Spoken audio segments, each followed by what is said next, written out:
You ready to do this, Steve? Let's do it, Spence. Punch it, Chewie.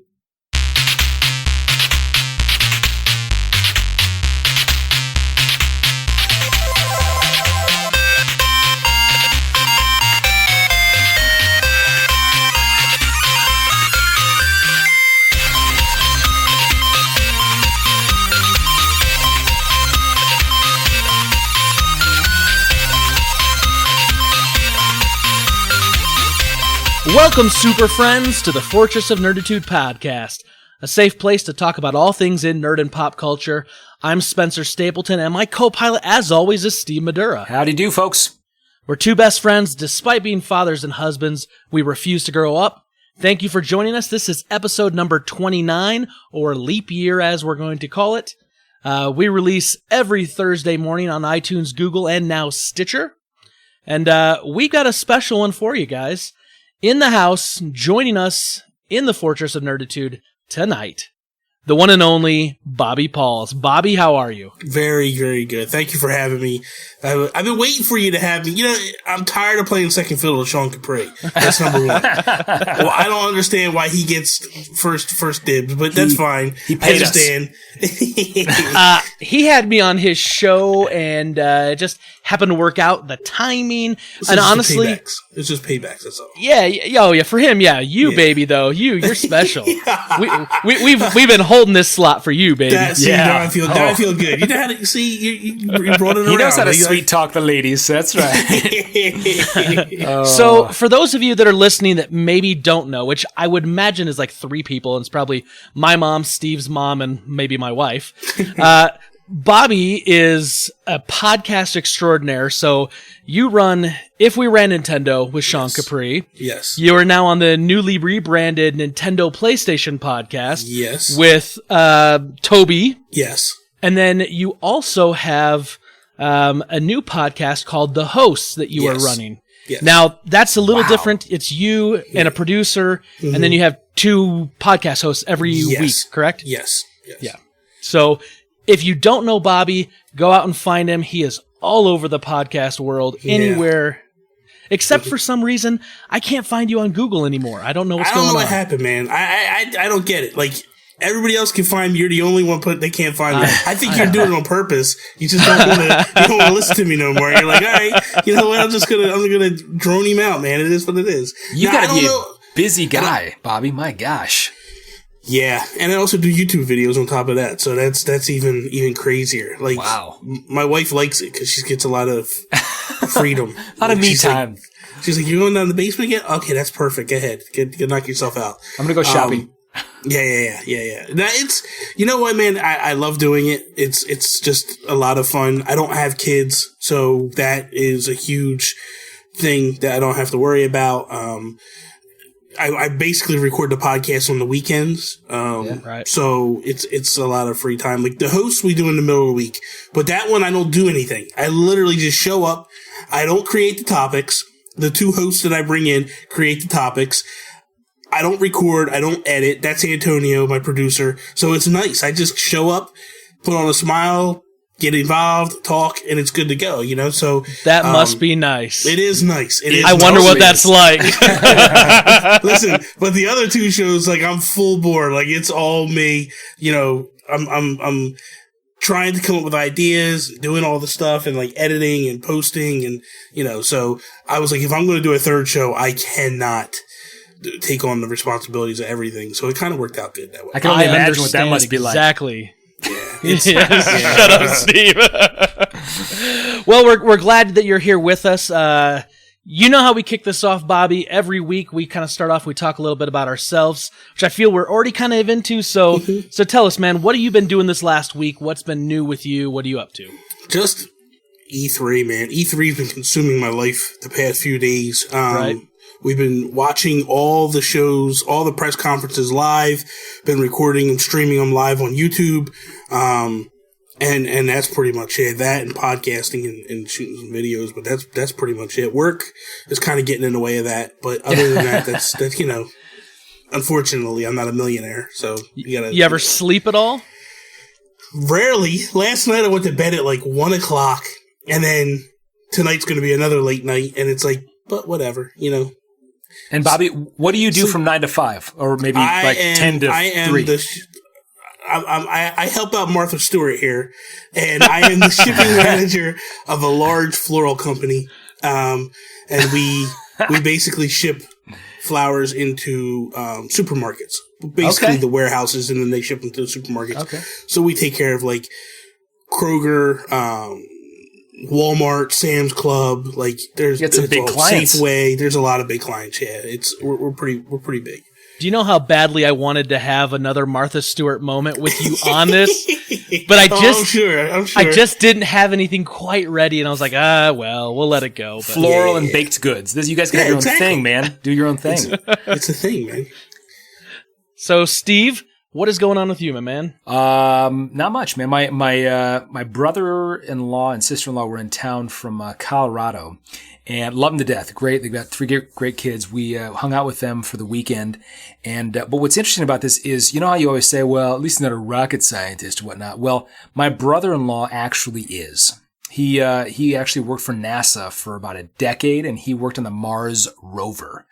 So yeah, that's what I got to compete with. Did you ask him about his view on Hidden Figures? I didn't actually. I did ask him his view though on Star Wars and age appropriateness and whatnot. And so I'm letting my son do a Star Wars marathon, like all the movies starting. Nice. They started today, so he's going through full board. It's awesome. Okay, now wait a minute. The question we have to ask: what movie are you starting him on? Starting on the first one chronologically. So there's. Oh, you just ruined it. I know. No. You know, I went back and forth about it. You know, I went back and forth, and I was going to start him on A New Hope, and I said, you know what, I'm just going to start in the beginning, so he can not have to have such a low point. It's gonna crescendo. Not like this is fantastic, and then Jar Jar comes in. He's like, Dad, what the crap did you do to me? You just ruined my childhood. How old? Let me ask. How old is your son that you're? He's 11. 11 and 9. So I've got both. First off, why so late in life are you? Right? What's wrong with you, man? Cheerio, my friend. I think I was in first grade when I watched it. I watched Empire Strikes Back. I was in first grade. Like, what are you doing? My son has a fear of metallic underwear, so it's I wanted to make sure. It's just a thing. I don't know. It's a weird thing. It probably came down from me, so I know it's late, but my sons used to like have to leave the room during Ratatouille when they went down like the sewer and stuff. They were like very sensitive to like, I don't know, like intense things. So I was like, maybe the searing off of, Darth Maul in half and, the whole, I don't know. So, but I'm repenting of my evil ways. Send me the boys for a weekend.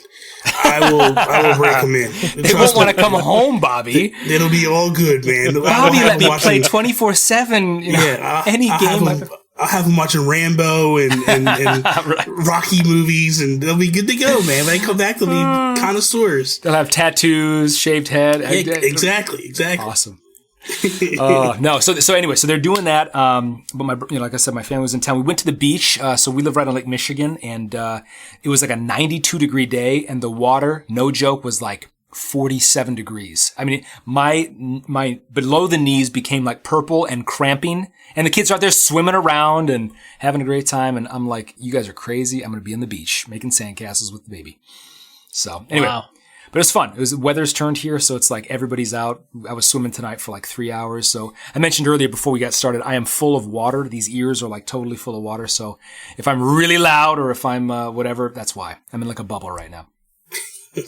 Bubble boy Steve. That's right. That's good stuff. So man, my week was really good. I went and saw Guardians of the Galaxy 2 again this last weekend. And here's the thing. We talked about this last week on the movie club. And I made a statement that I thought that the music wasn't as good in the second movie because it wasn't as catchy or maybe as like well known as the first soundtrack. I want to take that back because I've listened to that soundtrack a few times. Then I went and bought the soundtrack and I listened to it probably about 8 more times, saw the movie again, and I realized that while some of the songs are deeper cuts, they're still so good. And so it's kind of like the difference between the two movies. Different stories, but kind of that same feel and same level of amazingness, in my opinion. So I'm going to take back my stance from last week. I think it's just as good, just different. That is so funny, really quick, because I have been listening to the first movie soundtrack like all week long. I'm like, this freaking soundtrack is amazing. Like, I'm getting my kids listening to it. Like, Daddy, we hate your 70s crap music. You're like, well, deal with it. You're about to watch my 70s crap movies, according to... All right. Sorry, I interrupted. Go for it. Yeah. No, everything else is good, man. We started watching The Flash season 3 because it's on Netflix, and we're like halfway through, but we ran into a problem because we were watching it last night, and we got to this episode where we realized it was a crossover between Flash and Arrow, which we've only seen the first season of Arrow so far. We're trying to catch up. And it's also a crossover between Supergirl and Legends of Tomorrow. I'll say this to you. You can skip the Supergirl episode. That's what I've heard. It's literally the whole episode. And like the last 2 minutes. It's a normal thing. And then the last, it's like 5 minutes. And I'm like, that's it? Like, what the hell? And all the other episodes are actual tie-ins and like, right. It's a great, I love that. I love that whole thing that they do. We made a mistake, I think. We watched the Flash one. Then we jumped over, which is like into season 5 of Arrow, found that one specific episode because we want to know what's going on. Yeah. Watch that. All of a sudden, we're finding out stuff that we haven't seen yet in Arrow. Yeah. And now I know that we need to jump over to Legends of Tomorrow. And I'm like, this is like spiraling out of control. Well, because here's the thing. If we're now invested into this storyline of the crossover, if we don't jump and see the last one, when it goes back to the episode we should be on chronologically, are we going to have missed things? Are we going to, so... Like a domino effect. This is how comic books work. That's why I love it. Because I used to read Batman, and then all of a sudden we go, if you want to know what's going on here, read Nightwing issue this. And then you would go to the store and buy that, and you were like, oh, wait a minute. I want to see this other stuff's going on. And then you would, that's how to get you hooked, man. I'm in agreement with you. Yeah. I think it's great. However, we're behind on Arrow, and we haven't started Supergirl or Legends of Tomorrow. And so, like, now I know stuff that maybe I wouldn't have found out till I watched it. So we'll see. We'll watch it all. We'll be fine. Yeah. But it was one of those moments where I looked at my wife and was like, do we not watch the rest of this? Do we just go back to Flash and keep going? And No. That's so interesting, though. What an interesting problem. As worlds come together and as storylines come together, that's right. Interesting. So anyway, so we've been doing that, and then of course E3's been going on, and I've been working and really busy. Like I had motorcycle club stuff this weekend, so I just got done watching the Sony press conference, their big presentation, which was really good. And I tell you what, man, that new Spider-Man game, I'm excited for that thing. That looked good. That did look good. But I got more of that I got to catch up on. But the last thing I wanted to share with you guys, because this was super funny. This weekend, we've been working with Charlie a lot on like doing things himself, right? He gets himself dressed, or at least he can if he doesn't want to throw a fit and have dad help. But one of the big things, and this is, really getting into like higher functioning dad level, is making sure your boy wipes his own bum. Okay? Because you hear this, Dad, you know what that is. Like, as a father, you just know what that is. You're like, he's sitting on the can and he needs my help. So I get up there and I ask him, I was like, what's going on? And he's like, can you wipe my bum? And I was like, buddy, you need to learn how to wipe your own bum. You're 4. You can do this. And so he does this, and he still needs a little help, and we're working with him. And so I said, okay, buddy. I was like, that's really good. I was like, Stapletons are, and he goes, good. And I said, yes, that's right. And then he goes, and we wipe our own bums. And so I think we have to now redo our family crest to say Stapletons are good, and we wipe our own bums. I can imagine what the image would be. Not too different than what it is now. No, I'm kidding.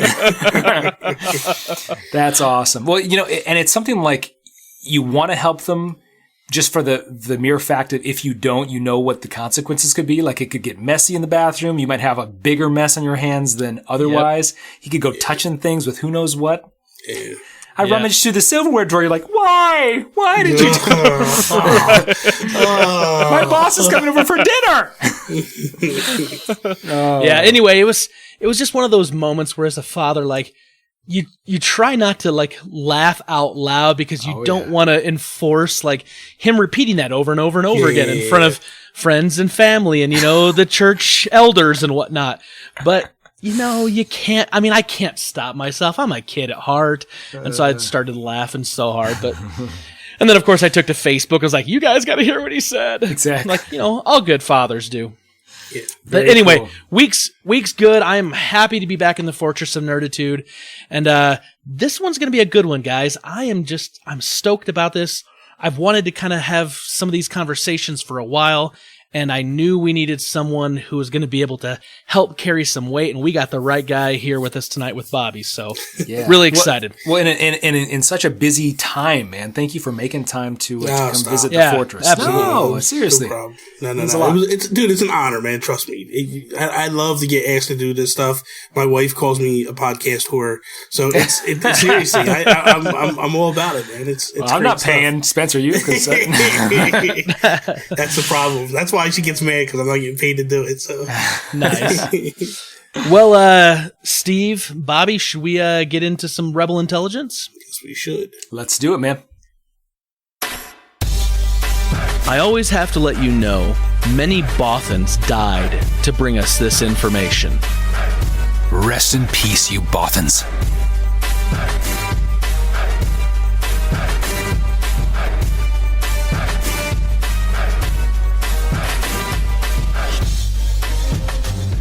All right, so Steve, Bobby, we talk about this. We try not to do this, but it feels like no matter how much we try, we have to do this. And this is a sad one for me because this man holds a place in my heart. So, but quite if fitting. You haven't heard, quite fitting for tonight's conversation. Yes, absolutely. Sadly, it does fit into the theme. Adam West, who for most people is going to recognize immediately as the man who played Batman in the 1966 TV series. He passed away this last Friday. He had a battle with leukemia. It was a short battle. It wasn't very long. But he passed away, and it's really sad because I think for most people, definitely of like our generation, he was the first Batman we saw. I mean, I didn't see him during his initial run, but obviously during reruns, and that was before animated, the comics, and before the 1989 Michael Keaton Batman. Yep. So, he was Batman to me. Yeah. It's interesting because he was an actor. He'd been playing some small roles. He was in a commercial he was Captain Quick in like a Nestle commercial when William Dozer, the director who was going to do the Batman series, found him, and that's how he got cast as Batman. Now, most people obviously know that the 1966 Batman was kind of campy and was over the top and really funny, and it was, one of the first shows a lot of people ever saw in color. But what I really liked about this story was his family, when they announced that he died, they said they always referred to their dad as the Bright Knight. And I really loved that because obviously, Batman the Dark Knight is such a kind of an iconic a thing, right? I mean, everyone knows that that's kind of one of his names. But Adam West did a version of Batman that was different. And he showed that Batman could have fun and do other things and didn't have to be dark. His show and his portrayal of Batman really gave kids something to latch on to at the time and allowed adults an opportunity to kind of get reinvigorated and, get back into touch with the roots of Batman stories that maybe they read as a kid. And of course, toys and merchandising. I mean, every person I've ever talked to that kind of lived in that era had a Batman lunchbox or was Batman for Halloween. And of course, he paved the way, and that show paved the way for what would come down the road, which was Superman the movie and Christopher Reeve, Lou Ferrigno and the Hulk, the 1970s Spider-Man show. So it really was a groundbreaking show. The sad thing, though, and Bobby, you probably know this, and Steve, you probably do as well, is that he got really typecast and wasn't actually able to get a lot of Hollywood work acting after that. Yeah, so he just did conventions and car shows and would show up in the cape and cowl like pretty much everywhere he could. And then at one point he realized he couldn't live in Hollywood anymore. And so he downsized, moved to Idaho, and just kind of started doing voiceover work. And then later in his career, he became the mayor of Quahog and Family Guy, and he played himself, Adam West. So anyway, Adam West was by far one of the most influential Batmans.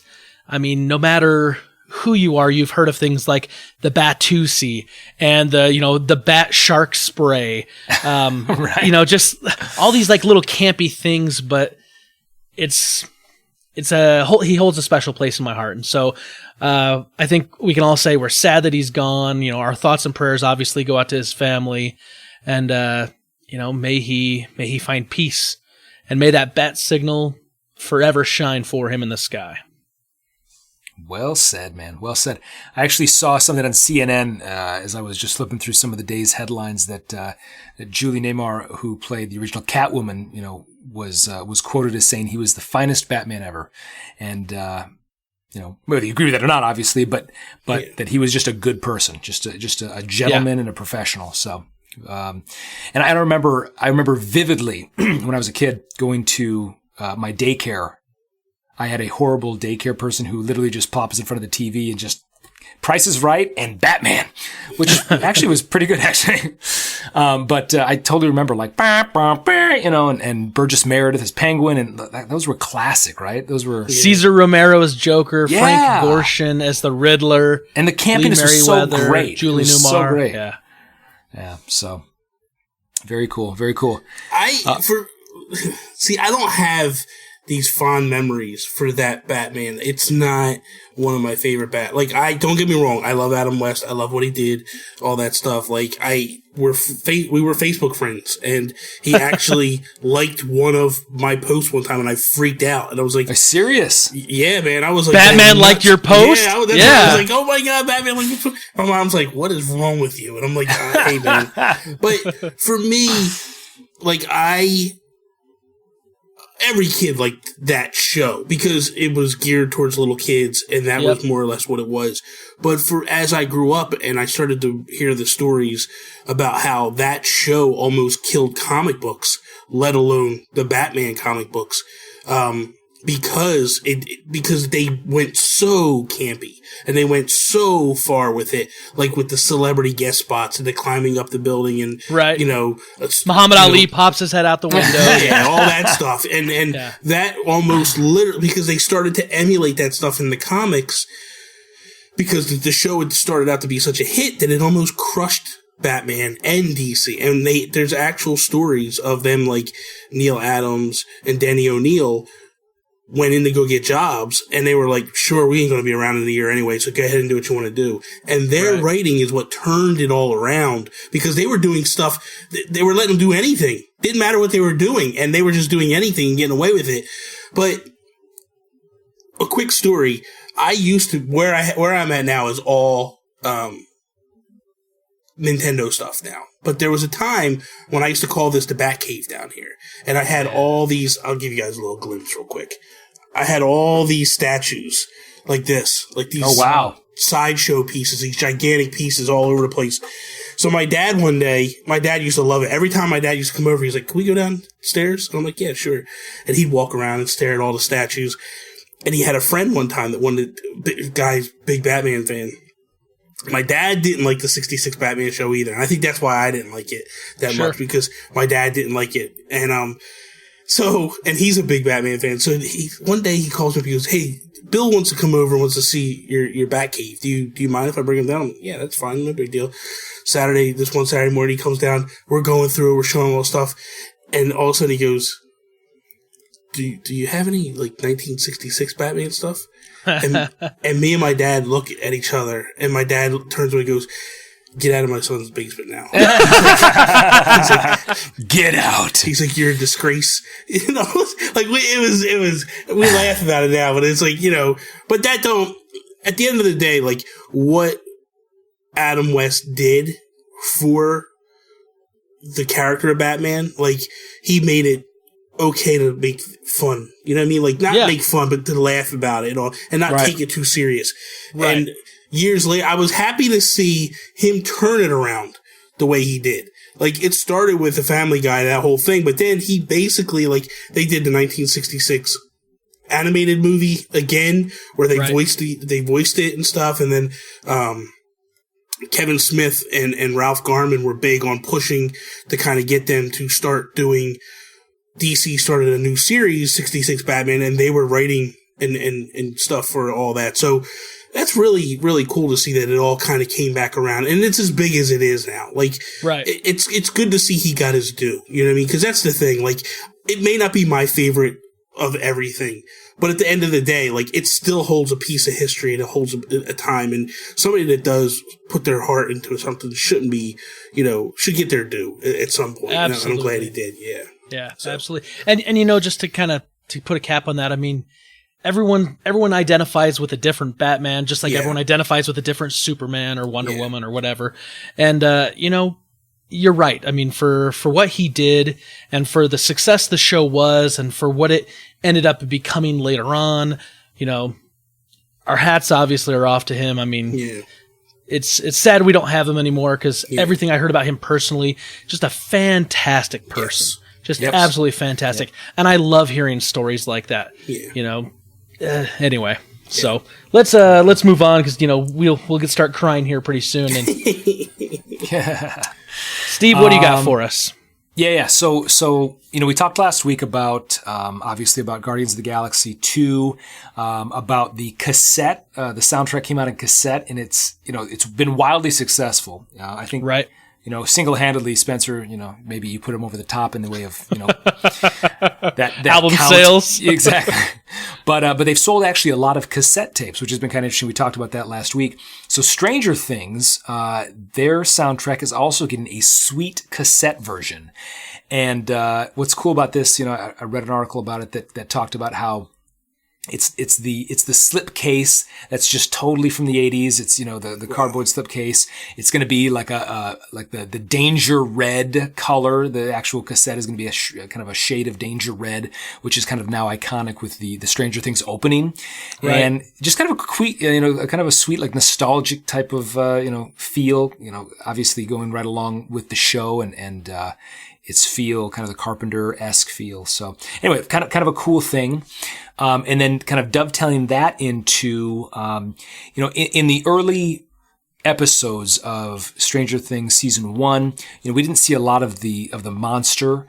And in the trailers, the Demogorgon, that's right. In season 2, the trailers, they've shown us a little bit more, like kind of up close and personal. And so there was, it's been revealed in the last few days that, even people on the set have now named it the Shadow Monster, and it's, and I'll probably slaughter this name, but it's the Fessel Hydra, which you see in the trailer that Will has drawn on one of the pages as that kind of scrolls across his desk, which just kind of looks like this multi-tentacle type of creature that kind of takes up the horizon when they look out the door. I don't know if you guys have seen the trailer or remember the trailer, Spence, but anyway, the show's producers, the Duffer Brothers, have talked about how this season, the season 2 upcoming, is going to be much more in your face type of horror. So it's going to be less alluding to and less kind of subtle humor or horror where it's going to be more in your face. I don't know what you guys think about that. Do you like that? Or so what you're saying is going to be less alien and more aliens? It's going to be. Is that reference over your head, Steve?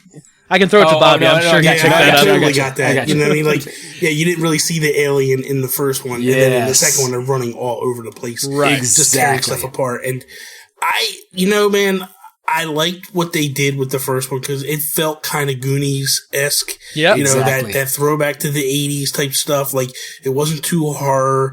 I'm not a big fan of horror movies. You know what I mean? So for me neither. Like, if I don't have to I don't want to act like a little girl in front of my wife. You know what I mean? Right? I want to still put up this fake facade that I can defend her if someone breaks in the house. Right. I'm not going to be running out the door before she does. I don't want her to think that that's what's going to happen. And when I watch horror stuff, that's what she gets that impression. She's like, "You're such a sissy." You know what I mean? So I don't want that. You know what I mean? Ultimately, so for me, I liked what they did in the first one. It's a more of a suspenseful horror. Right. I like that better. You know what I mean? It's kind of like the Saw movies. The first Saw movie is very suspense oriented, and then it just starts to get into this gore fest after that. And it's like, that's not what this was. You know what I mean? Like, what are you doing? And so I would like to see him keep it close to the first one, but we'll see what happens. I'm with you, Bobby. All the way. I'm a scaredy cat too, man. and we're brothers. I actually love horror movies, but I agree with you as well that I think that the anticipation, the buildup, I think is enough. And I think there's a good payoff at the end where you do see it, 8 or 11, has to fight, face to face with the monster in the final episodes.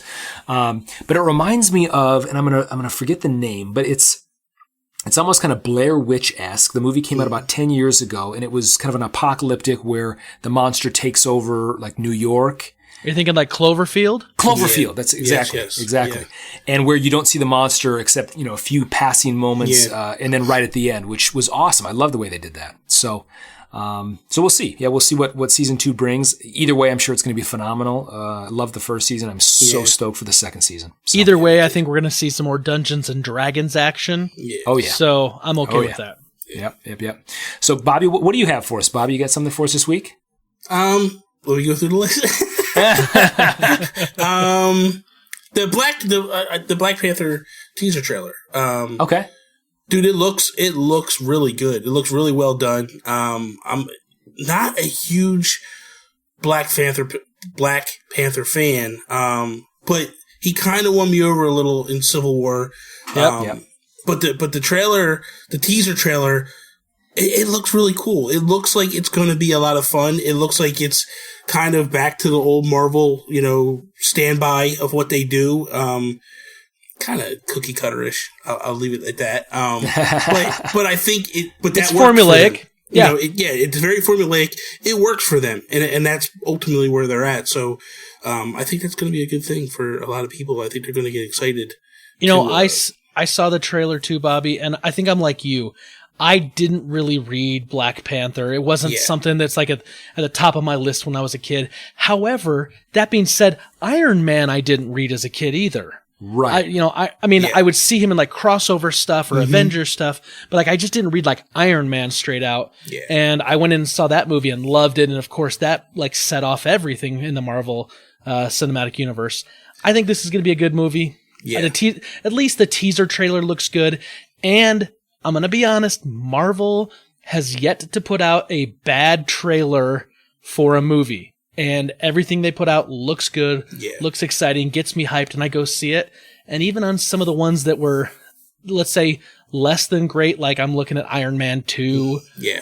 That's still, compared to like every other comic book movie we'd seen up to that point, except for the first Iron Man, it was still a decent movie. Yeah. So I'm looking forward to it. Real quick, I got something else for you, Steve. I think you'll like this one. This one, I think Spencer will like this more, but I think your kids would appreciate this, so this is why I think you should be paying attention to this one. The actual Skywalker lightsaber from Star Wars and Empire Strikes Back is up for auction.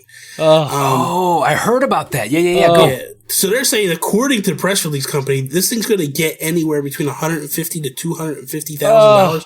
That is a lot of money, man. It's just killing me that I don't have that kind of money. Because he'd be like, Brita, we can't put the kids in college. It's overrated. School's for fools, man. If there is a piece of merchandise, screen use prop, that you're going to get, there's only a few things, in my opinion, that you go for. One would be something like a Batmobile. You get that. Like a lightsaber used by Luke Skywalker. You get that. But I'm not gonna spend thousands and thousands and thousands of dollars on, like the license plate from Back to the Future. I love that movie, but I'm not going to. the whip or fedora from Indiana Jones. I mean, Yeah.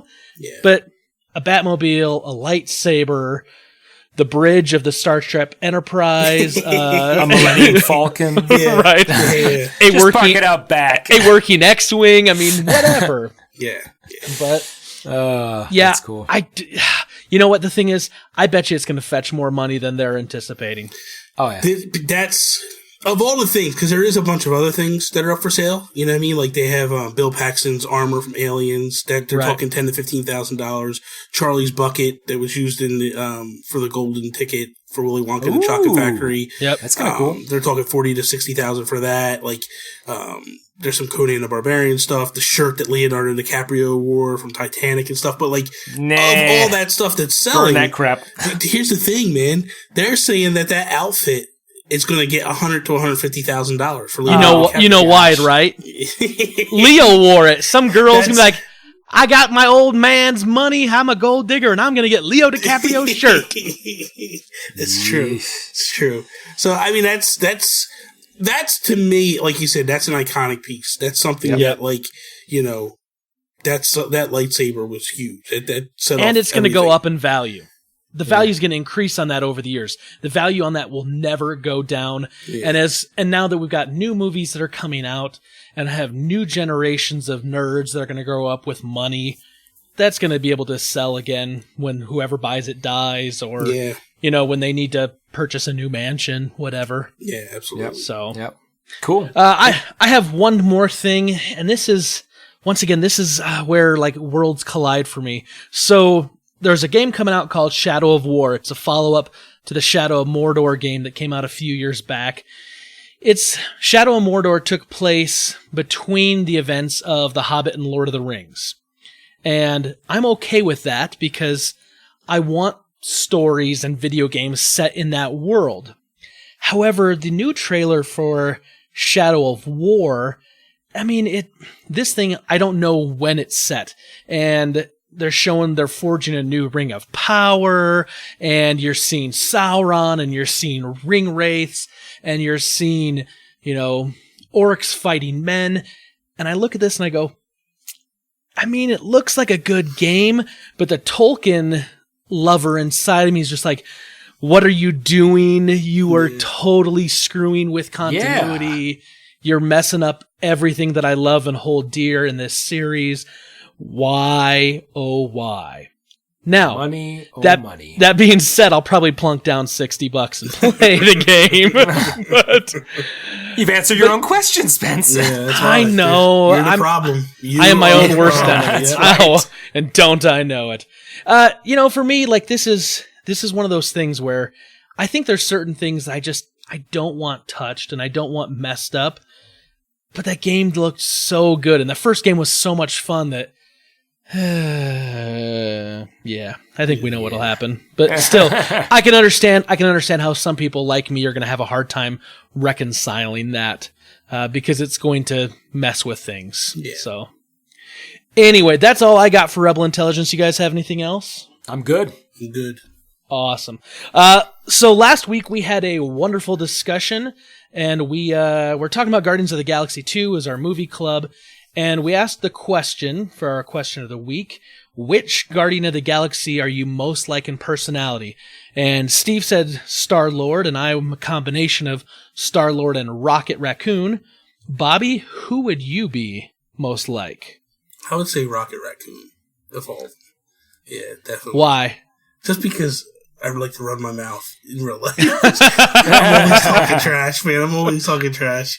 So it's going to get me fired from work one day. I can see it coming. So. Well, let's see what some of our friends had to say. Let's start over on Facebook. Caleb Albers says, first off, to Peter Christensen, your offer for surrender has been heard. And to quote my favorite hero, Hulk, we're going to fight like no one has ever fought before, and we're going to die. And then we're going to fight some more. He says, nice. Secondly, as for the Guardian that I identify with the most, I have to go with Groot. I'm the type of guy that has a very close group of friends that isn't very big, minus 3 people.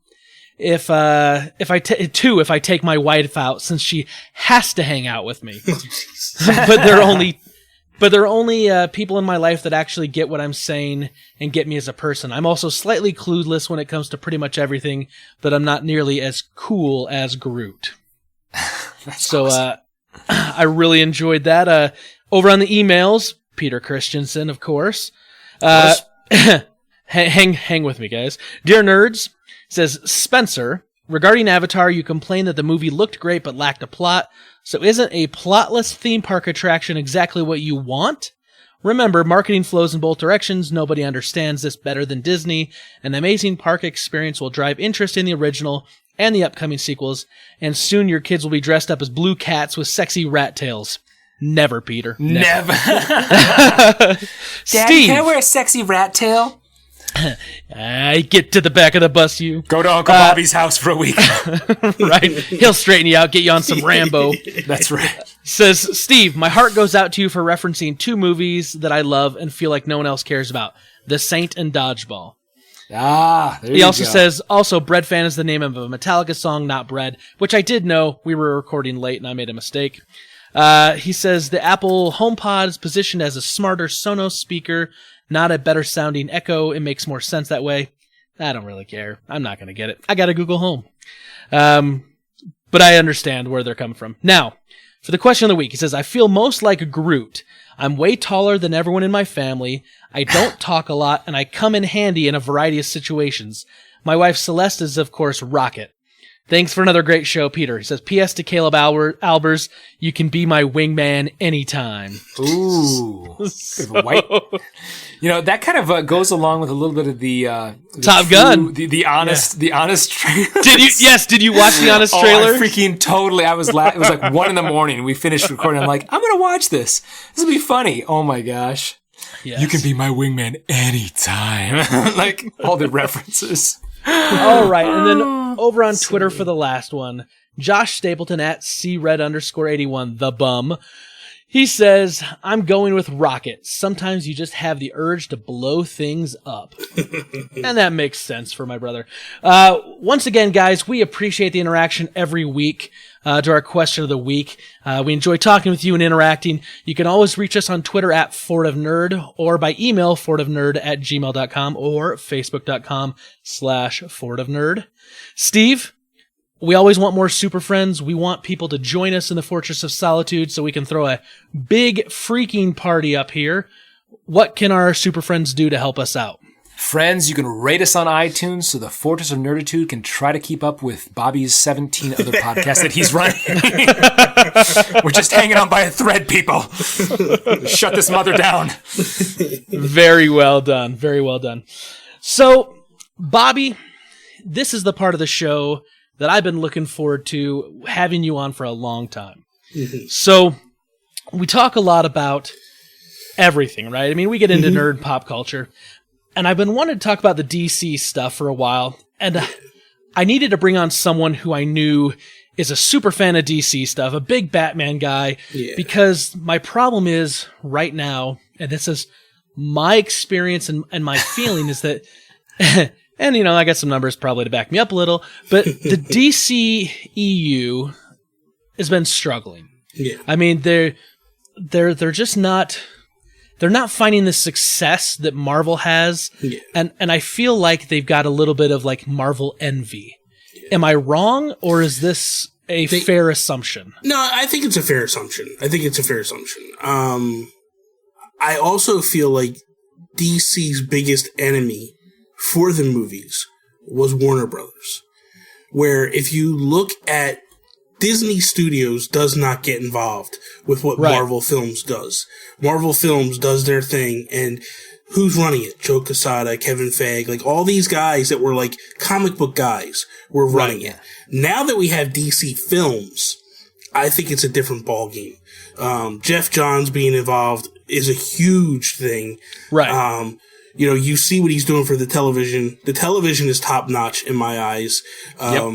They're nailing it week in, week out with everything they're doing. Their crossovers, all that stuff. They get it. They understand it. With the movies, the biggest issues for me are the editing that was forced upon Zack Snyder after, you know, with Batman v Superman, and then Suicide Squad, same thing. Like, when I went back and I watched the director's cuts of those, I like the director's cuts more than I like the theatrical. I'm one of those people, though, that I did enjoy the theatrical, more because I get where it's going. And I feel like something that's not really necessarily picked on or picked up upon by people most of the times is when you talk about a Batman movie, you talk about a Superman movie, there's so much lore and history, and people know those characters inside and out. Yep. Their expectations are way up here because they're expecting things. They know what Superman does and what Batman does and things of that nature. Where when you look at Marvel, where Marvel films kind of have the luxury is a lot of people didn't read Iron Man. They didn't read, Captain America. They didn't read all these. When you look at the Marvel films that have struggled, I don't care that people can say all they want that it's because Fox did them or Sony did them. I disagree. I think it's because they handled the icons, and the icons are the ones that people know. Like, when you're talking about X-Men, you're talking about Spider-Man, you're talking about the Hulk. Like, there hasn't been a good Hulk movie except for the Edward Norton one. I think was decent. I like that. It was pretty good. I thought that was a decent one, but the other ones were horrible. When you look at Spider-Man, the first two Tobey Maguire movies were good. They can't do anything right with it ever since. X-Men been hit and miss. The Wolverine movies, other than Logan, the rest of them really get panned every single time they come out. So I think it's a similar thing to some degree. The expectations are where they are. But at the same time, I also recognize that, like, Warner Brothers needs to get their hands off of it, get out of it. And I think when you look at Wonder Woman, that's a true sign of, here it is now. DC Films is actually starting to do this, and it's a much more successful film than the other ones. Again, though, not a lot of people knew about Wonder Woman. You know what I mean? Like, she's in the Holy Trinity, of characters, but she's not a popular selling comic in the grand scheme of things. Sure.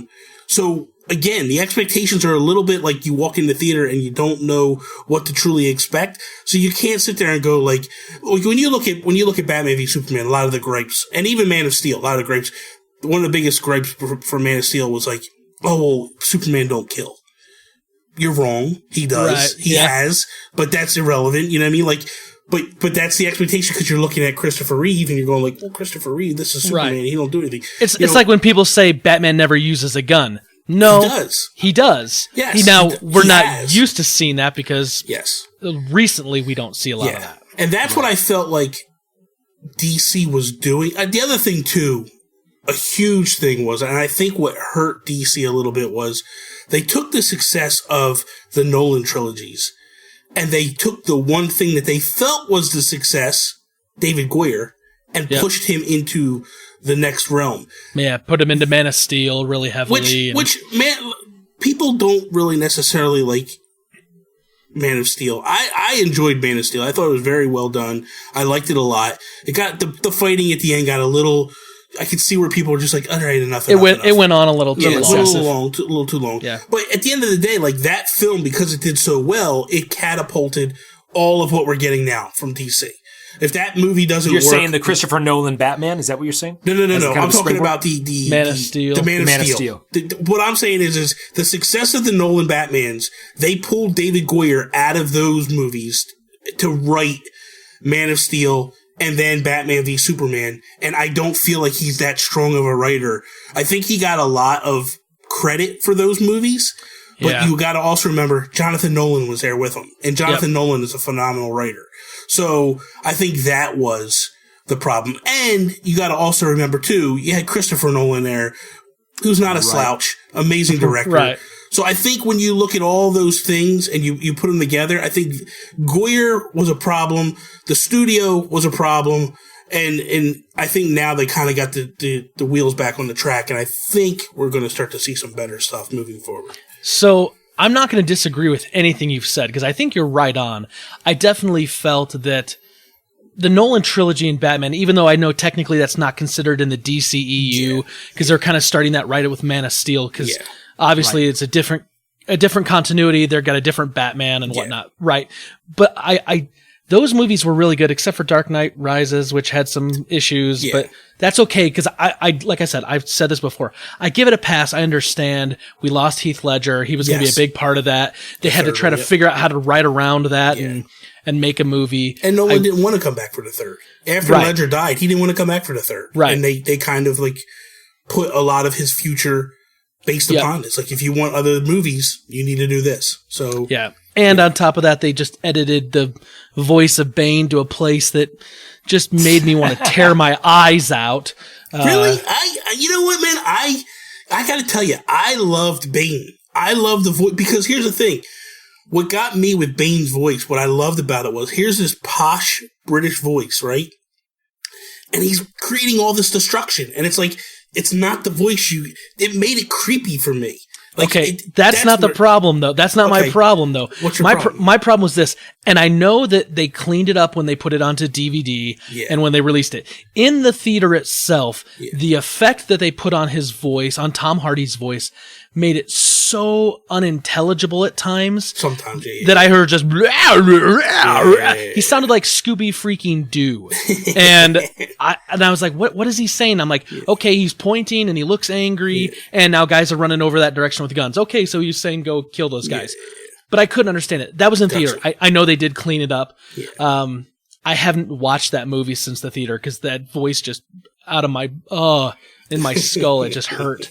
But moving forward, like after that point when the DCEU kicked off, my problem was this, and I don't know if I'm alone in this, but I think, and maybe this is David Goyer, maybe it's not, maybe it's the studio, Warner Brothers. I felt like the idea was we have to take the darkness of Christopher Nolan's Dark Knight trilogy. And we have to just drop that onto everything else that's going to happen. Yeah. And the first movie that they kicked off after this was a Superman movie. Now, I'm okay with Superman being a little more on the muted colors, not the full-on super bright, red, blue, and yellow. Of course, I would love that. But, an upgrade, a little bit different on the suit I was okay with. But the whole movie had a darker tone to it. Yeah, absolutely. And I get Superman is somewhat of a one-dimensional character at times because, he is literally written right out of the 1940s. It's truth, justice, and the American way, and there's not a lot of wiggle room. Yeah. But it just seemed really dark, and I think Superman doesn't need to be that. You can have Batman be that. You can have, the Suicide Squad movies. You can have dark movies, but you also have to have some sort of like redeeming quality, something to look up to. And I felt that they missed the mark on that. And I think that probably, Spencer, I think it probably rubbed people a bit the wrong way, because you're right. You expect Superman to be, and maybe we all put Christopher Reeves up there as kind of the pedestal of like cleanliness, squeaky clean, yada, yada, yada. But then you see something, like we've seen recently with Wonder Woman, where you have that stylized, outfit, costume. You have a bit of I don't want to say dark, but it's definitely heavier. It's not bright, squeaky clean, yada, yada, yada. But you have these deeper levels of the character, and it obviously is playing really, really well. Yeah. Well, I think with Wonder Woman, and, obviously we're not going to get into big spoilers here, but there felt like there was more hope in that movie. Sure. I don't know if that resonates with you guys, but like, even though you knew that like this story's being told in World War I and the atrocities that happened in World War I, just absolutely horrible, but like in her character, there was like this like sense of hope, and like she was going to do what was right, and like there was nothing that was going to stop her. She was going to go after and do the thing that she'd set out to do. And I'm trying to be very careful and not, give things away, but she had a goal, she had a mission, and she was making a straight line for that. Everything else was to the side. And that's kind of Superman. Yes. But we didn't see that in Man of Steel. At least it didn't come across. And I felt I feel like what they were trying to do was ground Superman. Put him in real time, like what would happen if he was in today's world. and it was the beginning. And I think he wasn't there yet. Like, when you look at that Superman in Man of Steel, that's a Superman that's being told, like, hide yourself. You can't be out there.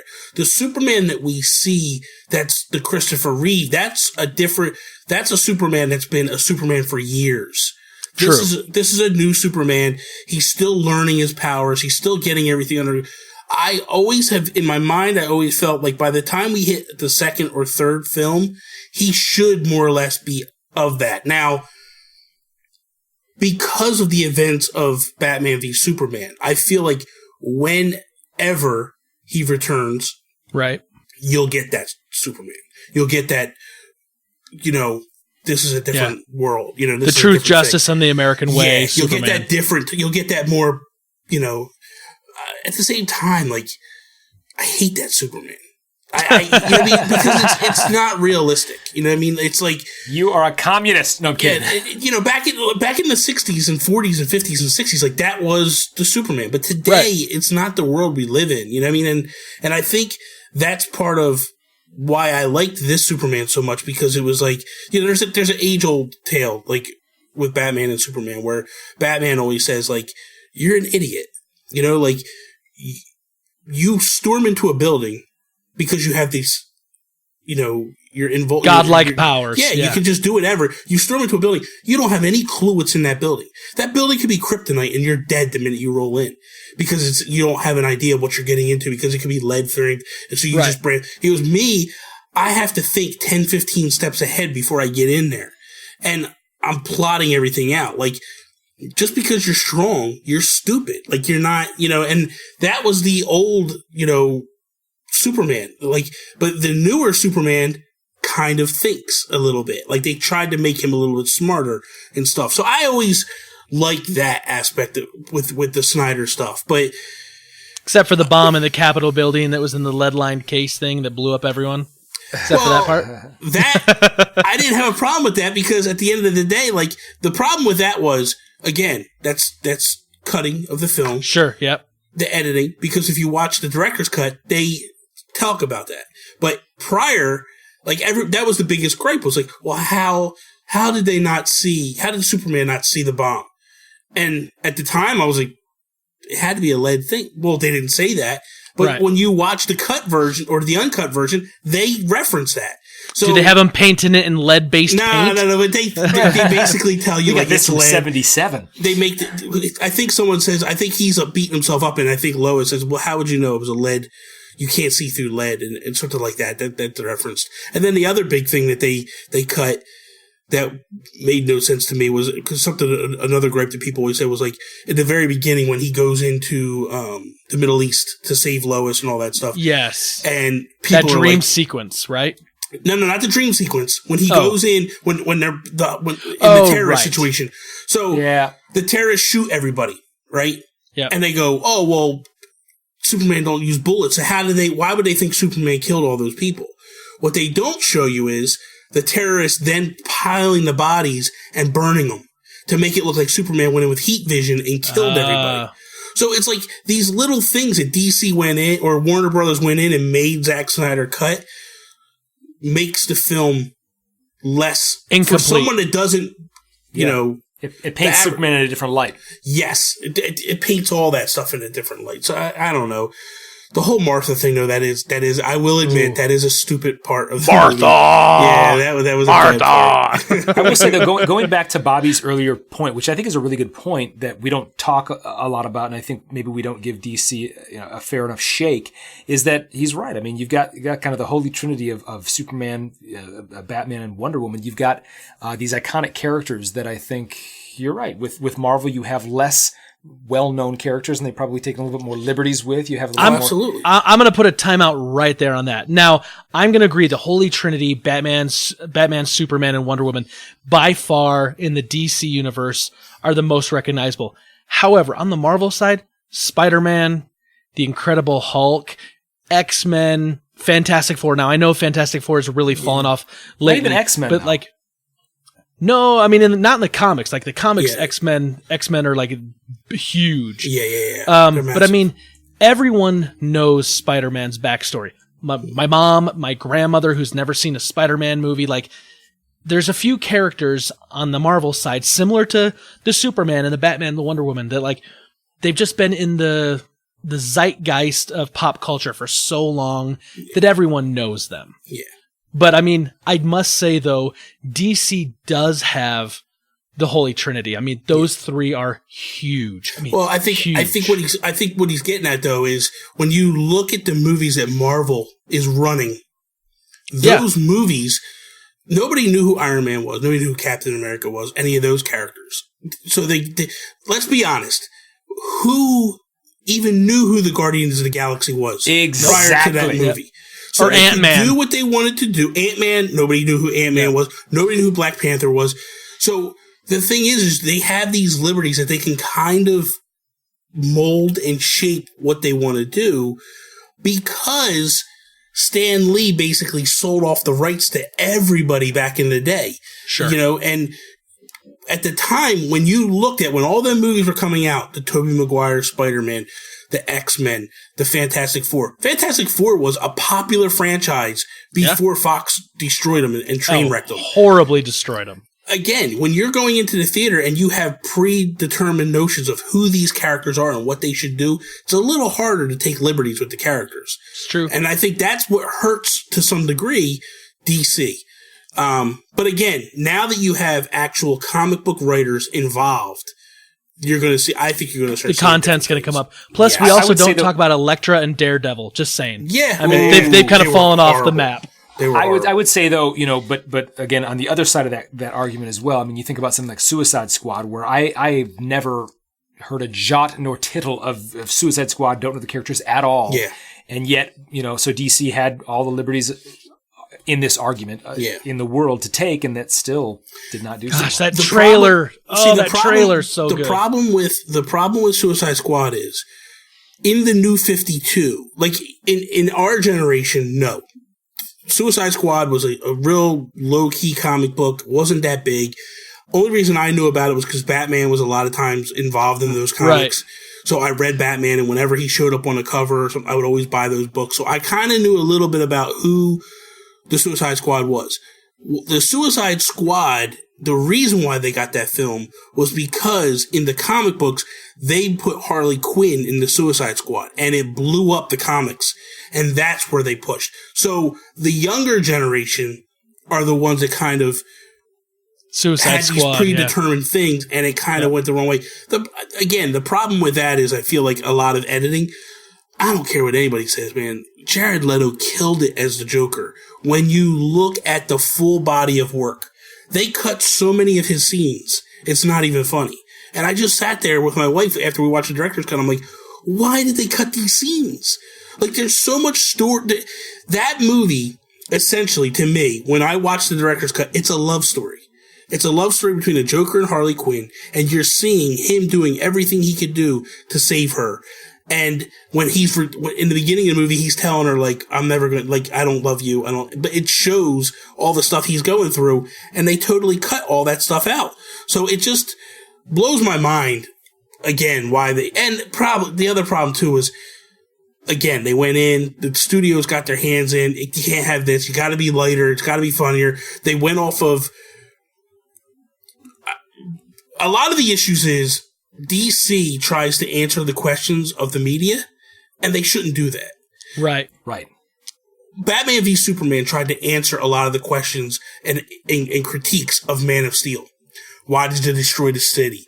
Superman killed, this, that, the other. So if you watch Batman v Superman, that big fight with Doomsday, they take him to an abandoned area in Gotham. Right. When you know, all the death and destruction, they talk about it in the beginning. You know what I mean? Then when you look at Suicide Squad is an answer to Batman v Superman. Because everybody was like, why is it so dark? There's no humor, there's no jokes. They go back and they try to add all that stuff later on. They go too far the other way. Yeah, and it's like they're doing focus groups after each one, being like, okay, how are we going to do the next? That's just, you're setting yourself up for failure. And you nailed it. They did focus groups. They went in and they talked to focus groups after they screened the first movie, the first cut of Suicide Squad. And they went in and they cut the movie like crazy. And it got so bad that the director didn't want to cut it no more. They basically pushed them aside and brought someone in to cut the movie. So it's like, it's never going to work. It's never going to work when you're doing all that stuff. So what I'm getting from you, because even though like I have made it known that there's some of these movies that I've had some serious problems with. Yeah. What I'm hearing from you though, Bobby, is that I need to give them a second chance, but I need to watch the directors or the extended cuts because I'm missing stuff, and that if I would see that, it would fill in a lot of things, and my experience with them is probably going to change. I feel like it would. Me enjoying the first film, the first going of it, watching it a second time, it made me enjoy it more because a lot of stuff was being answered. Now, I'm not saying that's going to totally turn you around. I feel like it should, because it answers a lot of questions that you would probably have walking away from it. But ultimately, I feel like that was DC's biggest issue, is the cuts that they were making. You know, and that's interesting. And I'm going to make it known to you right now, Bobby, and I'm going to show you something so you understand this. Like, I loved some of the DC stuff, and most particularly Superman. And the reason for that is, I do a little flex in there too. I just showed Bobby my Superman tattoo, by the way. On his reel. I use. Well, it got a little weird. That's true.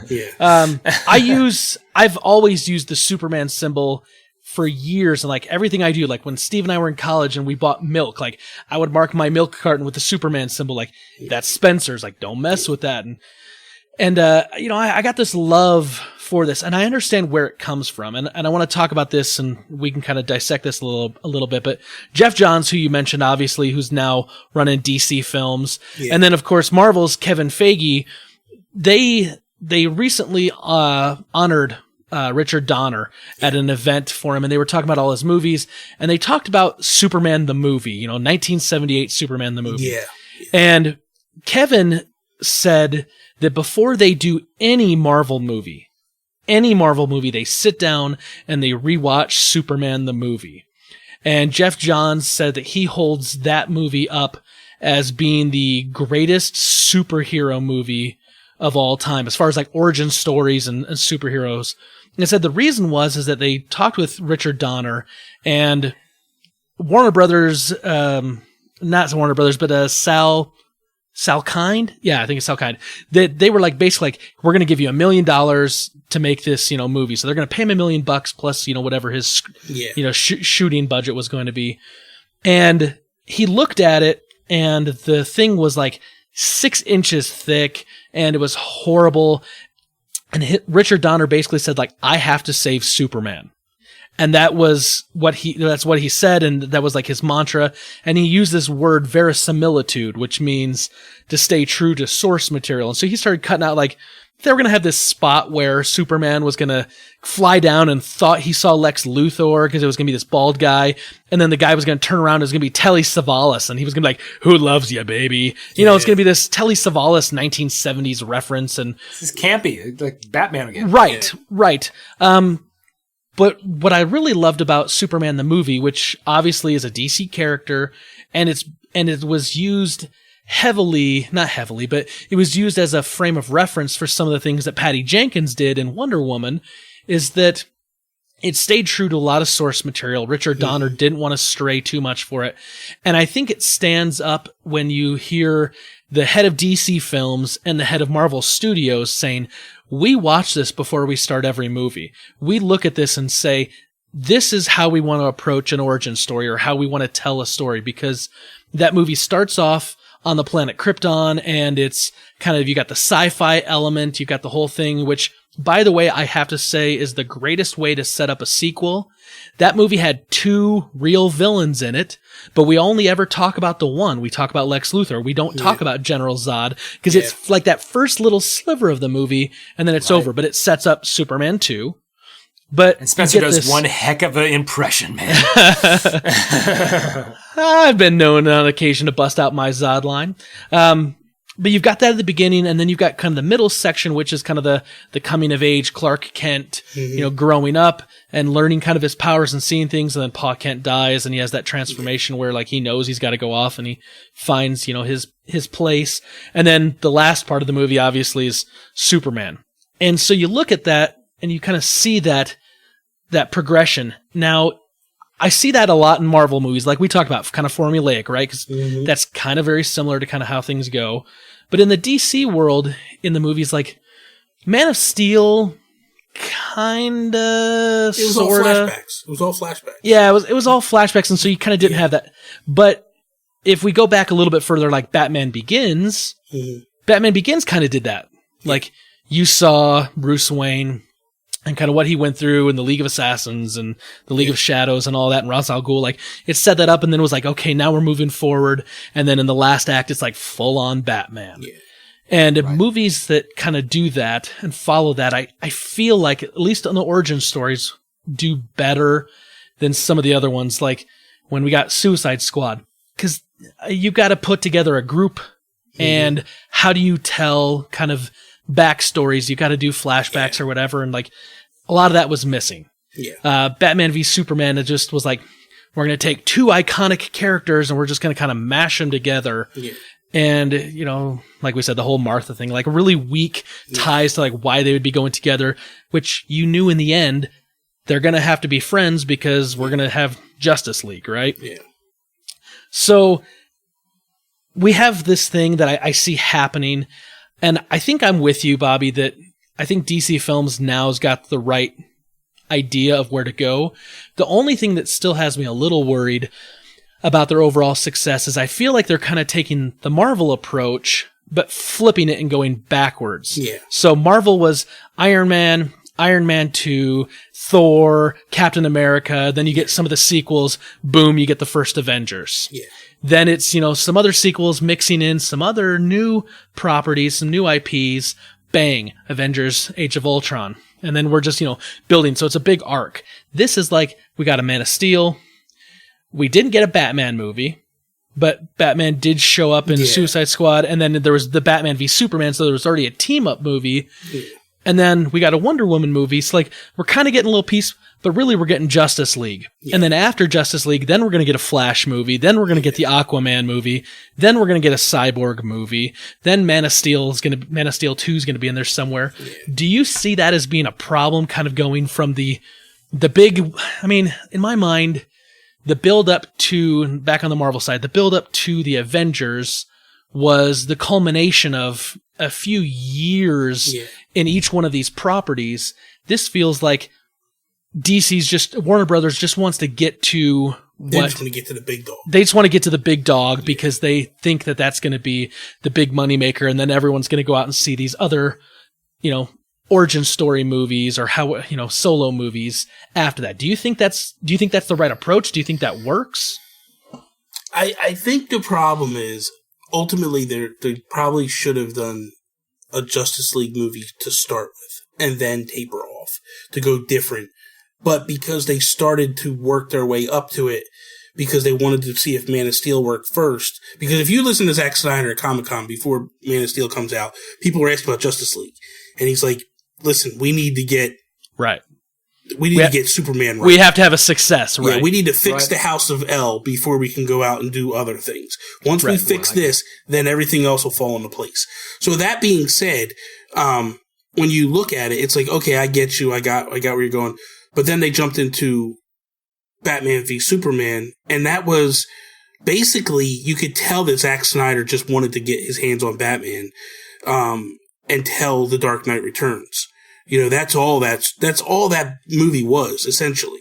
Except the difference was that when you read Frank Miller's Dark Knight Returns, you get it, you understand there's a long history of Batman versus Superman where they're not really jiving together. And then it culminates into this big battle. There's none of that in this. So that, I think, hurts this telling of that story. If they would have done Batman v Superman at the end of all the Justice League stuff, I think they could have had a better story, because they could have had a knockdown, drag out fight, and you get it, you understand why they're fighting, because there's always this underlying tension between the two. Right. That anybody that reads Batman and Superman comics, whenever they team up, you always get that. Batman is kind of a jerk and looks down on Superman. Like, you're not my caliber because you're not as smart as me. And So there's always this underlying tension. So if that would have been later, it would have been better, I think. But I think the problem is, and I think where DC's going to have a problem is that, yes, they have Wonder Woman. Because I feel like now, because they've stumbled out the blocks with Batman v Superman, if they would have done Man of Steel, then Wonder Woman, yeah, they would be in a better position. I agree. That Batman v Superman movie, I feel, stumbles them a little bit and hurts them a little bit in the grand scheme of things. Suicide Squad is kind of like Guardians of the Galaxy in terms of like, it goes together, but it doesn't go together. You know It's what I kind mean? of out there. Yeah, You know, it's kind of its own entity at this point. It hasn't tied itself in. Yeah. Other than the Batman and the Joker stuff, really didn't tie itself into the what's going on at this moment. And the reference that they talk about Superman dying at the beginning of Suicide Squad doesn't really reference that it's in the same universe. You know it is. We know it is. But it's not like critical to what's going on. So that one could still stay, and that's fine. But I feel like before Batman, it should have gone Man of Steel, Wonder Woman, Flash, and then you could go into Justice League. I don't feel like you had to have Aquaman. an Aquaman or a Cyborg movie. Right. Because then you don't need a Batman movie. You know what I mean? Because everybody knows about Batman. After all the Nolan movies and stuff, that's still fresh in everybody's mind. I agree.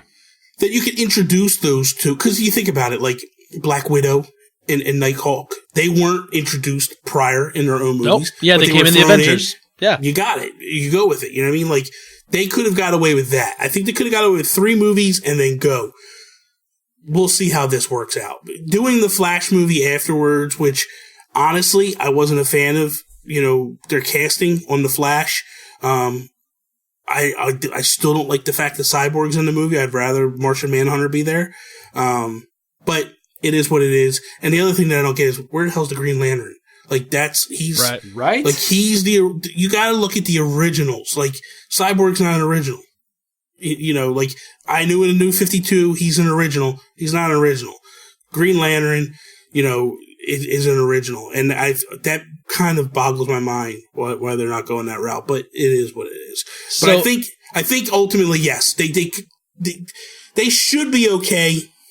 We'll see. It's going to be tough. So here's the thing also, and we'll get into this a little bit. So like we talked about it briefly, the TV, like what we call the Arrowverse, right? Yes. Because all this stuff kind of falls in line with Arrow. So you got Arrow, the Flash, Legends of Tomorrow, and Supergirl. Mm-hmm. This continuity of the TV shows is not the same continuity as the movies, which it's the way they explained it was in DC. They have this thing called the multiverse. Right. For those that don't know what the multiverse is, there's multiple Earths. There's an Earth 1, Earth 2, Earth 3. And that's how DC kind of explains why the 1940 Superman is different than the 2017 Superman. Sure. When you have like the Golden Age, the Silver Age, all these different eras, they're different Earths. That's the way DC explains it. The way they're explaining this is, what we're seeing on TV is one multiverse, one Earth, and what we're going to see in the movies is another a different Earth. one. Right. Yeah. So they're completely separate and they're different. And I get that. And I get that for a lot of reasons, because you can do more storytelling wise in a serial TV show that has an hour every week for 23 weeks, right? Yes. You can do a lot more than you can in a 2.5 hour movie. Yes. However, going back to Smallville, because I loved Smallville. Smallville was my jam, man. Oh, man. I love Smallville. I love Smallville. I love Smallville. But at the time Smallville was on, and I think it was around season 6, season 7 was when Batman Returns came out, that movie, Brandon Routh. And I said at the time, I said, I want to see Tom Welling as Batman, because... You mean Superman Returns? Superman Returns. What did I say? Batman Returns? Yeah, Superman Returns. Yeah. I wanted to see Tom Welling as Superman because I'd seen him on TV for like 6, 7 seasons. Yeah, man. And I'm kind of the same way with like the Flash TV show now. Like, I want to see that version of the Flash in the Justice League movie. Yes. Ezra Miller, who's playing Flash in the upcoming movie, I think he's going to do fine. I think he'll do great. Really, I think he's going to be fine. I think he's going to be really good. However, I've gotten attached to this version of Flash, and I get why they did this. They were so afraid, because the movies were kind of iffy. They were so afraid that if it could hurt the television. It could hurt both ways. Yes, you know what I mean? Absolutely. At the time, this is how egotistical movies were. They thought that the television could screw up the movies. Right. They thought that the television wouldn't work because at that time they only had one season of Arrow in. They thought that the television would mess it up for the movies, and then it screwed up all their big grand schemes, not realizing that like the movies were going to do that themselves. You could use that flash in your movie, right? And it would help you. And who doesn't want to see that version of Arrow show up somewhere, right? Oh my God, man! I love Steve Amell. Dude, Steve Amell is amazing, and I would love for him to show up, man. It would be awesome. Did you see him on American Ninja Warrior? No. He did a celebrity version. Rocked it. Did he really? Whooped it. Oh, dude, he did like the whole course, and then he's like, so this is for charity. Can I keep going? And they're like, yeah. So he went up to the salmon ladder, and it was just boom, boom, boom, just killing it. And I was like, I love that. I love that you know that that's really him, and it's not stunt work. But exactly. Small side note. So, so here's the thing. Upcoming movies in the DCEU. We got Justice League. Mm-hmm. We've got the Batman that's coming out, which has been plagued by a lot of problems with directors and writers. And is Ben Affleck in the helm? Is he not? Right? Well, he's not, but I know he's not now. Yeah, they're in a very good place right now. I think they're going to be much better. So you got that. You got Aquaman, Cyborg, a new Green Lantern Corps coming up, Wonder Woman 2, probably going to be getting a Man of Steel 2, Flash, Batgirl, Black Adam, Gotham City Sirens, and Nightwing. These are all the movies that are announced, in the works, being worked on. Don't we have a Catwoman 2 as well? I think after the Halle Berry Catwoman, I think they're going to stay away from Catwoman for a while. Honestly, what I would like to see, this is how I would honestly love to see, or what I would like to see happen. I would like the movies to just go away. I would prefer a 1 hour a week, full on, 22 episodes, Batman show, Superman show, Wonder Woman show, all these different shows, and they do crossovers just like they do right now. Like, I feel like you can get so much more in, you think about it, in the time, you talked about it earlier, in the time that one movie comes out, 2.5 hours, right? I could have, 66 hours of a show? Right. All the way up, like, and it's not like the quality's off. Like, the quality is really good. You know what they're doing right now. Although Johnny Casino's going to argue with us a little bit because the show's being on the CW. He's like, they feel a little teenage romance. Yeah, he needs to go away. He's wrong, and I've told him that. He's wrong. But it's okay. We all have opinions, and that's what we love. We all have opinions, but yours is wrong, Johnny. Right. So I'm looking ahead at the upcoming movies. Justice League comes out this November, right? Yeah. Yep. So I'm excited for Justice League because here's the thing. If Justice League succeeds, and I want it to, I want DC to be on par with what Marvel's doing in the film, because if they can, that just makes everything better. And then we get a healthy competition where it's like, we want to put out the best product, and maybe Marvel doesn't stick to some of the formula that it always kind of sticks to, even though it makes good movies and it makes tons of money, but maybe they do some different things. So I want Justice League to succeed. I want to see another Batman movie, and I want it to be good because man, Affleck, I love him, dude. I think he crushed. Yes. Okay, we're done. That Batman. Stop recording. That Batman was amazing, dude. I agree. That warehouse scene was straight out of they ripped that right out of comic books, man. Him coming up, dude, that was just phenomenal. I'm not excited for Cyborg. No. I'm not excited for Green Lantern, especially after some of the Green Lantern that we got with Ryan Reynolds. And I even heard that, like, his name was still being floated. Like, he'd like to come back and take another go at it. I didn't have an issue with that movie. I kind of, going in, not really knowing Green Lantern or any of that, enjoyed the movie. I thought the movie was really good. I thought he was great in the movie.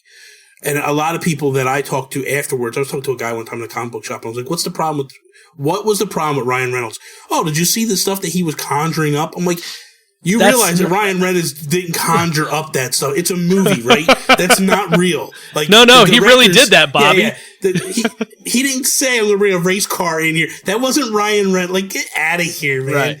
I thought he did a great job. And I think coming off of Deadpool, right, the love that people have for him right now would be I don't think he's going to be able to do I don't think it'll the work. Green Lantern because of Deadpool. Because, I mean, Yeah. Deadpool 2, and if Deadpool 2 does the kind of business Deadpool did, you're going to see him in an X-Men crossover or a Deadpool 3, and so I think he's busy.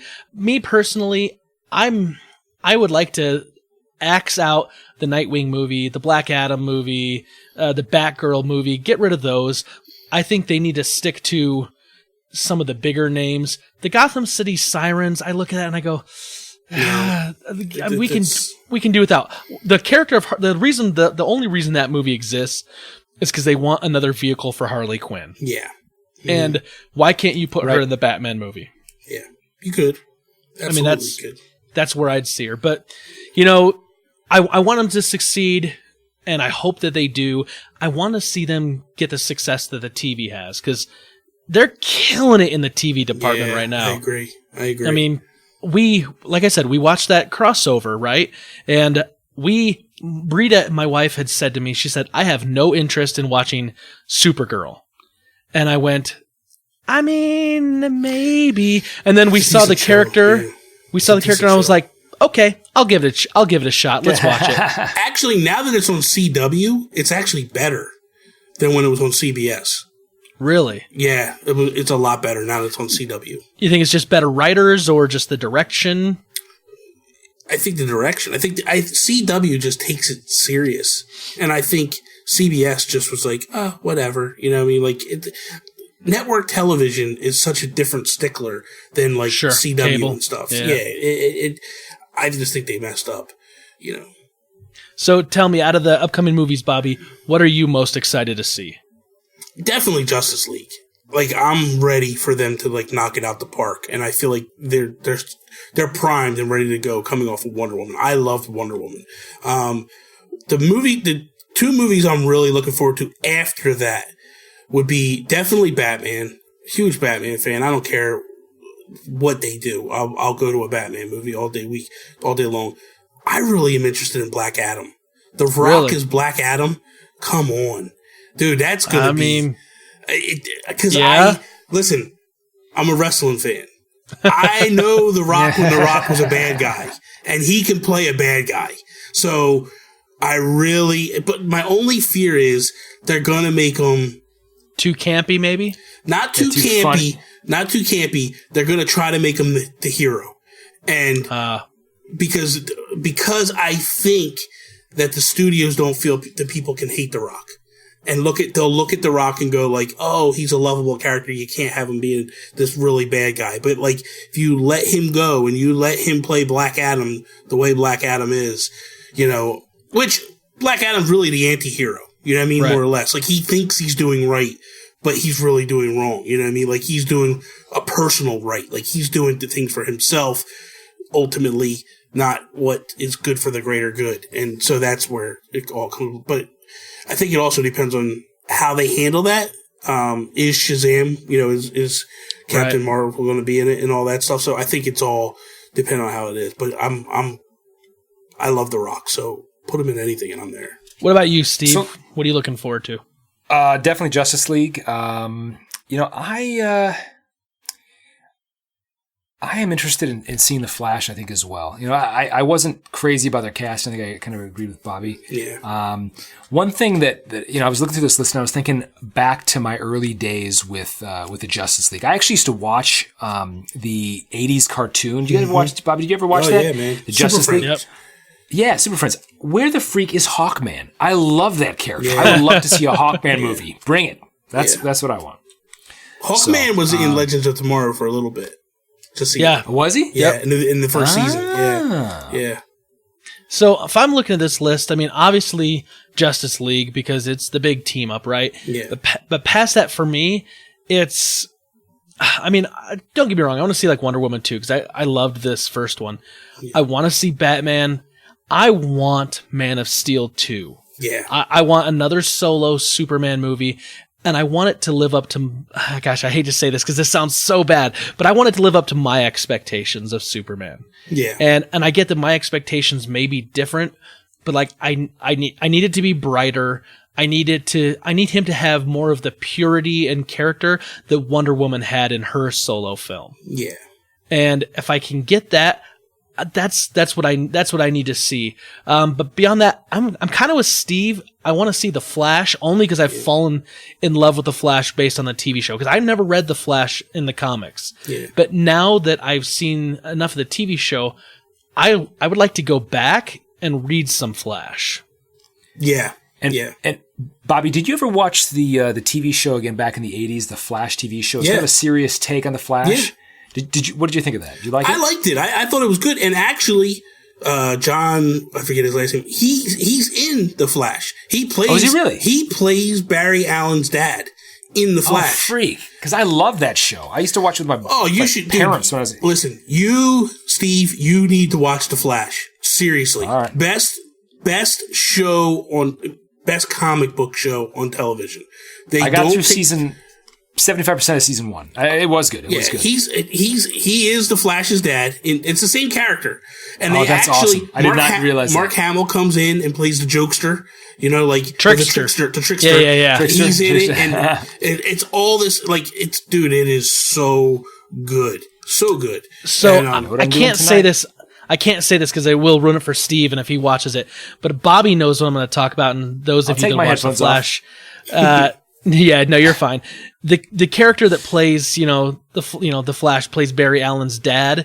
Mm-hmm. Some of the things that happen to him in the later seasons, I was like, mind blown. I was like, yes, because to me, like, I was like, oh, it's that connecting back to everything. Yeah. That's what they start to pull, like, the different stuff. Yeah. I feel like my parents are, like, talking about something they don't want me to know about. Like, right. Mommy and Daddy need to go take a nap. Listen, we know that Steve can't spell, so we'll just start spelling stuff. Yeah, that's right.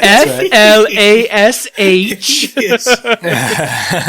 I will say, though, as I look at this list, though, one that I'm actually not excited about, and slap my mouth if you think so, if you disagree, but Aquaman. I don't know. Like, come on, man. How can you not want to see Jason Momoa?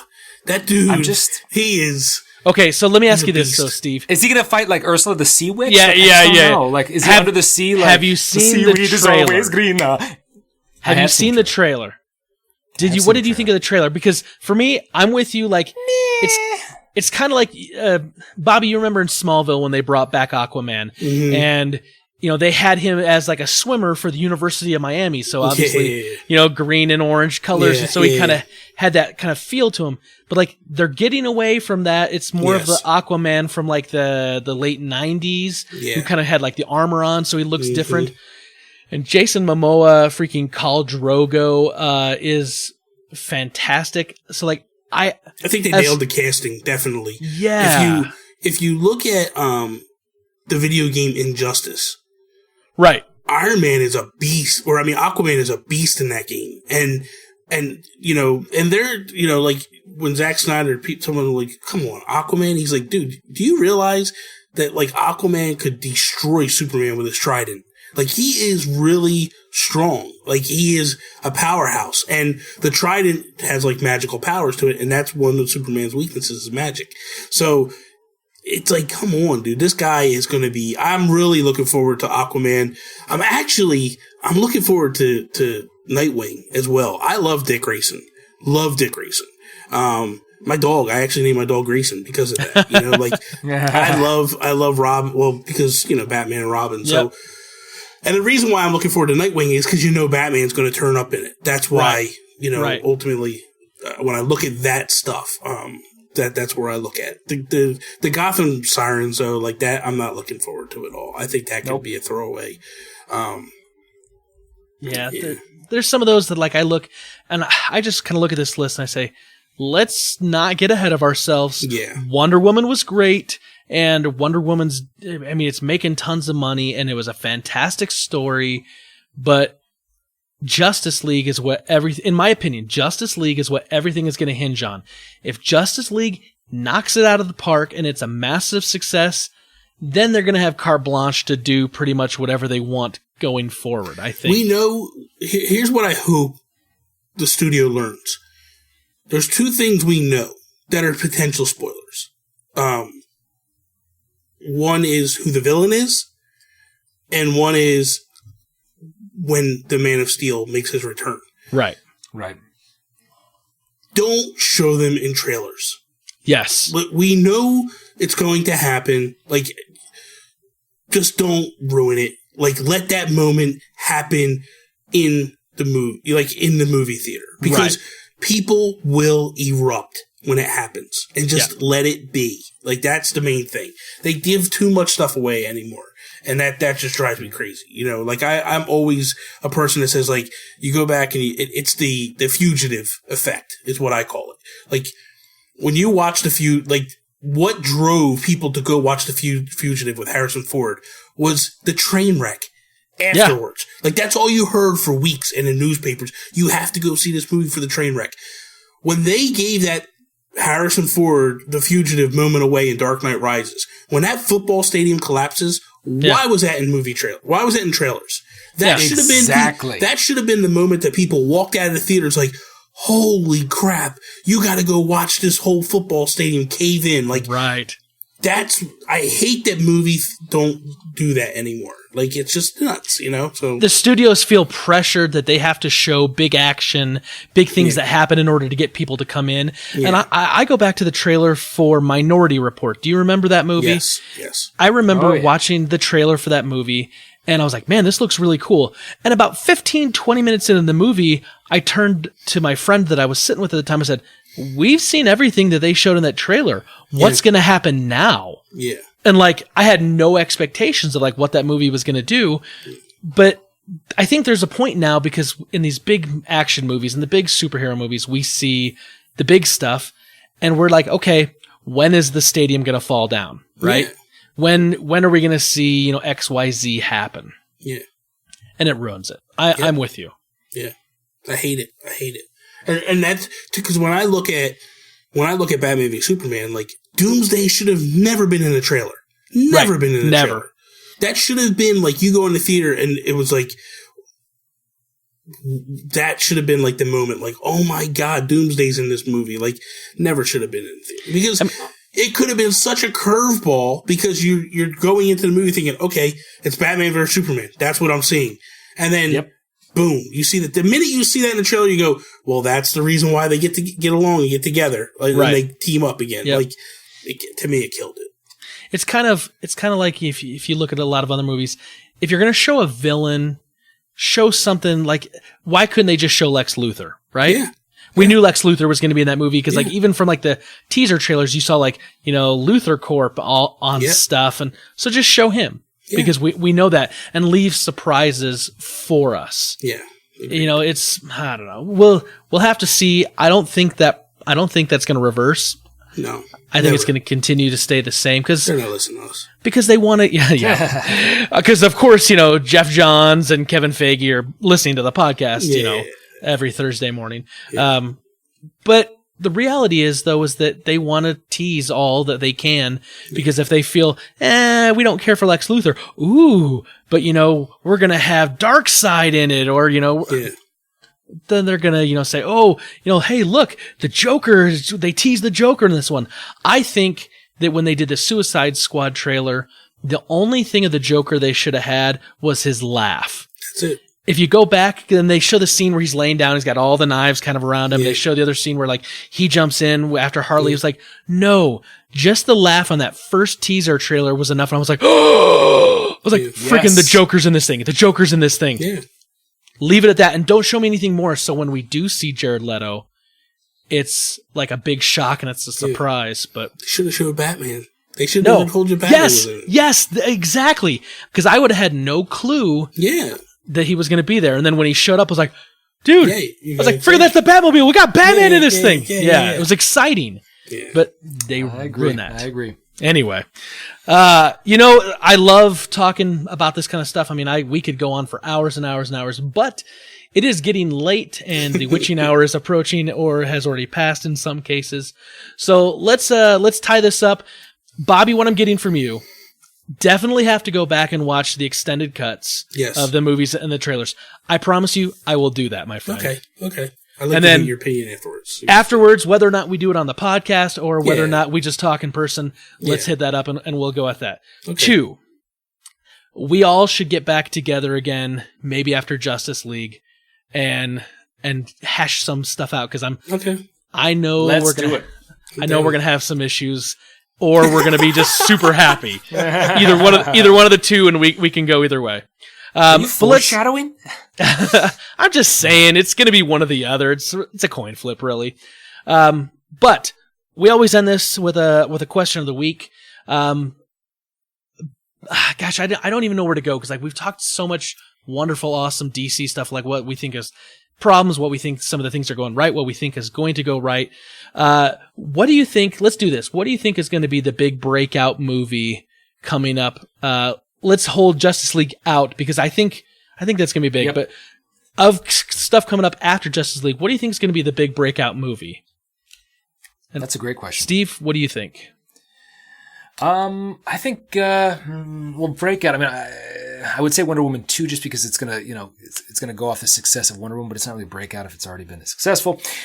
So I am going to say lucky number 7. I'm gonna go with Bobby on this. I'm gonna say Black Adam. It's gonna be a sleeper. Black Adam is gonna come out of nowhere and hit you with a freaking left. Bam. There you go. It's going to hit you with the rock bottom is what it's really going to hit you with. That's right. Yeah, come on. The elbow. Do you smell what the rock's cooking? What the Black Adam is cooking. Yeah. Exactly. Bobby, what do you think? What's going to be the breakout, the thing? I think Flash definitely is the one that, that's going to be the one that like shocks people, because I think people are so iffy with Ezra Miller as Flash that I think, what he'll do in Justice League and then carry on to a solo film will be huge. So I'm actually going to go with Bobby on this. Not that I disagree with Steve, because I think Steve's probably not going to be wrong, but I think the big breakout also is going to be the Flash. And I think it's for 2 reasons. 1, Ezra Miller is going to surprise a lot of people.